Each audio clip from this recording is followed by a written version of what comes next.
John Pololo, often identified in print as Sahiri or Seri Nedre Lazare, remains one of Côte d'Ivoire's most discussed urban figures, a feared street leader remembered for criminality, charisma, and cultural influence.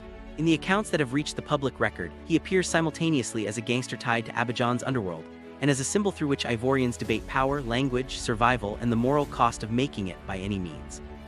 This biography follows a strict method. Each chapter separates sourced claims from community narrative. That split matters because John Pololo's story lives at the intersection of street history and folklore, and sources often mix these layers without warning. Names, identity, and the first problem of biography. The name, John Pololo, is widely presented as a pseudonym for Sahiri Nedre Lazare in major online summaries. Another spelling, Seri Nedre Lazare, also appears in West African media coverage, reflecting the normal instability of transliteration across French-language journalism and oral retellings. What remains consistent across multiple write-ups is the basic identification. John Pololo is treated as a singular figure, linked to Abidjan's gang milieu, and remembered as a leader whose reputation outgrew ordinary criminal notoriety. Even before discussing events, a biographer has to confront how names work in the worlds Pololo moved through. In street cultures built on reputation, naming is never neutral. A nickname is a brand, a threat, a calling card, and sometimes a shield. When sources frame him as John Pololo, they are usually invoking the public persona, an image shaped by rumor, fear, admiration, and cultural memory, rather than an archival identity with a stable paper trail. What can be stated with relative confidence? Baseline chronology. A commonly repeated baseline is that John Pololo was born in 1962 and died in Abidjan on 13 January 2000. One widely cited account states he was shot by law enforcement, abattu par les forces de l'ordre, which is consistent with the way his death is remembered in later commentary as abrupt and politically resonant. A commemorative framing, the legend 20 years later, appears in press commentary around the January 2000 date, underlining how his death became a public reference point rather than a private tragedy. That skeletal timeline is not enough to explain why he became a legend, so the biography has to widen its lens to Abidjan's social ecology from the late 1970s through the 1990s.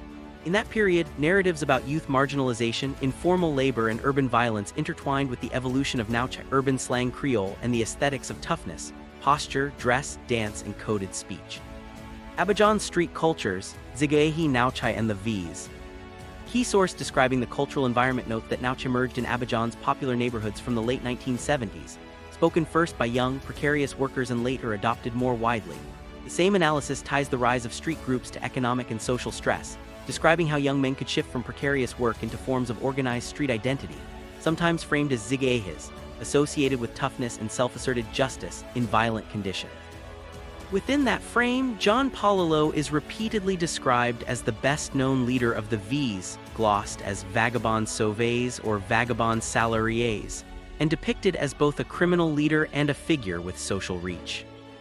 Importantly, the cultural writing also links the ziguéhi world to the political sphere, suggesting that power holders sometimes drew on such figures to intimidate or control opponents, an allegation echoed in the shorter encyclopedic description of Pololo being used to break strikes or assault political adversaries.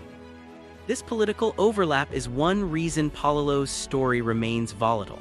When gang figures are imagined as tools of the state or as semi-independent powers the state cannot easily control, their biographies are not just about crime.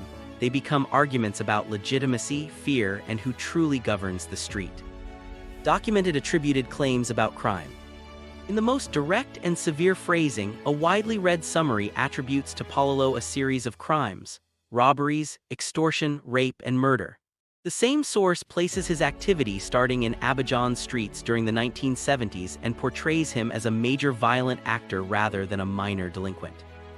These claims are presented as assertions in a general overview, not as court records or detailed case histories, and should be read as attributed allegations rather than fully documented findings. Another long-form media narrative likewise describes him as capable of extreme violence while also portraying him as a creator of style, argot movement, and dance, showing how even critical accounts can drift into the language of fascination. That duality, genius creator versus ruthless criminal, is a recurring structure in how West African popular history treats charismatic street figures. Popular narrative layer, charisma, naga, and the making of a feared persona. Alongside the criminal allegations, popular retellings emphasize Pololo's physical presence and personal magnetism, often connecting his rise to street fighting scenes described as naga. In these narratives, reputation is built not only through crime but through performative dominance, psychological intimidation, ritualized confrontation, and the public demonstration of fearlessness. Whether every detail is factual matters less to the community story than the social message. A man becomes powerful by controlling attention, by making everyone watch. These accounts also connect Pololo's persona to martial arts aesthetics. The claim is not merely that he fought, but that he developed a recognizable signature of movement, later expressed in dance and copied by others. This is how criminal biography merges with cultural genealogy. A feared man becomes an origin story for gestures, slang, and street performance. Cultural impact claims, Logobi and language. Several sources explicitly credit John Pololo with the Logobi, described as a genre dance music phenomenon that emerges from Abidjan's street milieu and becomes popular for decades. One account explains Logobi as tied to codified street dance that imitates fighting with feet and hands, and it situates its growth in the 1980s ghettos of Abidjan. Another cultural analysis places Pololo within the broader ziguéhi/Nouchi ecosystem and explains why his charisma, martial arts skill, dance ability, and notoriety helped make him a lasting reference point. At the same time, these inventor claims should be handled carefully.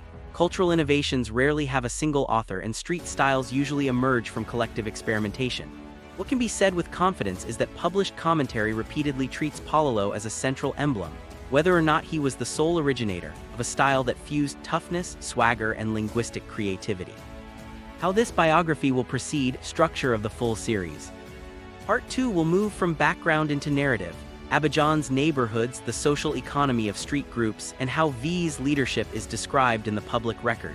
It will also examine the tension between protection and predation, how some accounts portray Pololo as defending or organizing the street while simultaneously extorting it.